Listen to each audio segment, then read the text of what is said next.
JB, ano na naman itong nabalitaan ko? Hindi ka daw pumapasok sa eskwelahan mo. Pumapasok naman ako tayo. Iniusulto ako ng mga klase ko. Anak nang, umaalis ka ng bahay, nagigising ka na maaga, hindi ka pala pumapasok sa eskwelahan mo. Hinahanap pa daw ng guro mo? Sabi nila, pakit-pakit daw ako, bobong-bobo pa ako. Pagpasok ko pa lang sa pinto pinagtatawanan na ako. Ano na naman yung may hiharap ko sa kanila? Anak. Ayusin mo na yung pag-aaral mo. Ginawa namin lahat ng nanay mo para makapagpatapos ka lang ng pag-aaral. Paglaki mo, may trabaho ka. Kapag may pamilya ka na, may trabaho kang mabuti at bahay na matitirahan. Kaya hindi ako pumapasok tayo. Sana wag po kayong magalit ni nanay. Ginagawa ko rin naman po yung mabuti yung pag-aaral ko. Naiinis lang ako sa mga kaklase ko. Pinagsasabihan nila akong pangit bobo. Ganun ba? Pabayaan mo sila. Huwag kang magpa-insulto sa kanila.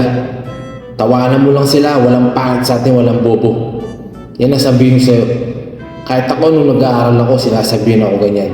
Pero hindi ko sila pinapansin. Ang ginagawa ko, nag-aaral ako ng mabuti. Sige po tay, mag-aaral po ako ng mabuti. Susunod po ako sa inyong dalawa ni nanay. Sana patawarin niyo po ako. Kasi matalino ako. Walang bobo sa atin. Walang bobong tao. Pabayaan mo sila. Mas matalino ka sa kanila. Kung sila nag-aaral at may kaya man sila sa buhay. Tayo wala man. Ang gawin mo, makisama ka sa kanila. Kung ano yung ginagawa nila sa'yo, huwag mong gawin sa kanila. Gusto ko rin po mapagpatapos ng pag-aaral para makabawi po ako sa inyo tay. Patawad po tay. Alam ko pagod na pagod kayo ni nanay sa pagtatrabaho para mapag-aral lang ako. Mapatawad niyo po sana ako ni nanay tay. Sorry. Anak ko, hindi kami galit sa'yo ng nanay mo. Kung nagagalit man kami, para din naman sa'yo kung sinesermonan ka namin. Salamat tay. Salamat sa pagmamahal niyo sa akin ni nanay. Mahal na mahal ko rin kayo ni nanay.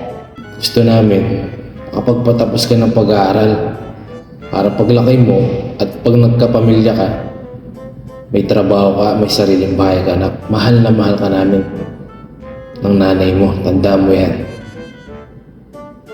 Gusto ko pag nakapagtapos ako ng pag-aaral, hindi na kayo magtatrabaho ni nanay.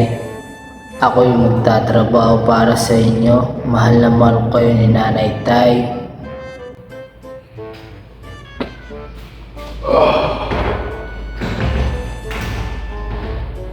Ay, iwanan natin.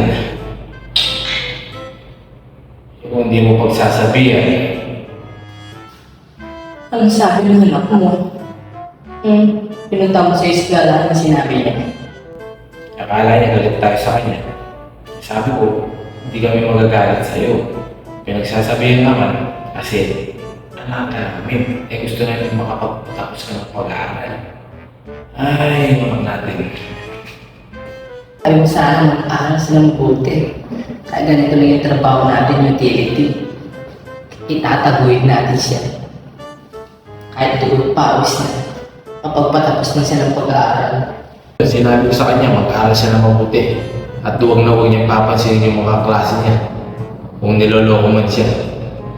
Ay, salamat naman. Nakinig sa iyo, Papa. Kung wala akong asawa katulad mo, paano kami ng anak mo? Alam niyo, Papa.